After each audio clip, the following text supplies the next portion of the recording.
ಇಷ್ಟು ಜನ ವಿದ್ಯಾರ್ಥಿಗಳು ನಿಮ್ಮ ಗುರುಗಳಿಗೆ ಯಾರಾದ್ರೂ ನೀವು ನೋವು ಮಾಡಿದ್ದಿದ್ರೆ ಶಾಲೆ ಬಿಟ್ಟು ಹೋಗಬೇಕಿದ್ರೆ ಅವ್ರ ಹತ್ರ ಹೇಳಿ ಹೋಗಿ, ಮೇಡಮ್ ನಾನು ಅವತ್ತು ನಿಮ್ಗೆ ಹೀಗೆ ನೋವು ಮಾಡಿದ್ದೇನೆ ಮೇಡಮ್, ಸಾರಿ ಅಂತ ಅವ್ರಿಗೆ ಕಾಲ್ ಮುಟ್ಟಿ ನಮಸ್ಕಾರ ಮಾಡಿ ಹೊರಡಿ.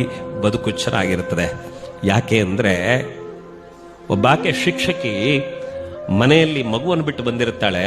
ಆ ಮಗುವಿಗೆ ಹುಷಾರಿಲ್ಲ ಅಂದ್ರೆ ವಾರಗಟ್ಲೆ ಮಗುವಿನ ಜೊತೆ ಇರ್ಲಿಕ್ಕೆ ಅವ್ರಿಗೆ ಪುರುಸೋತಿಲ್ಲ, ನನ್ನ ಮಕ್ಕಳಿಗೆ ಪಾಠ ಆಗಬೇಕು ಅಂತ ಓಡಿ ಬಂದಿರ್ತಾರೆ. ಮನೆ ಎಲ್ಲ ಕೆಲಸ ಪೂರೈಸಿ ಶಾಲೆಗೆ ಬರಬೇಕು, ಗಂಟೆ ಆಯ್ತು ಬಸ್ ಬರ್ತದೆ ಅನ್ನೋ ಕಾರಣಕ್ಕೆ ಹೊಟ್ಟೆ ಪೂರ್ತಿ ತಿನ್ನದೆ ಓಡಿ ಬಂದ ಶಿಕ್ಷಕಿಯರು ಇರ್ತಾರೆ.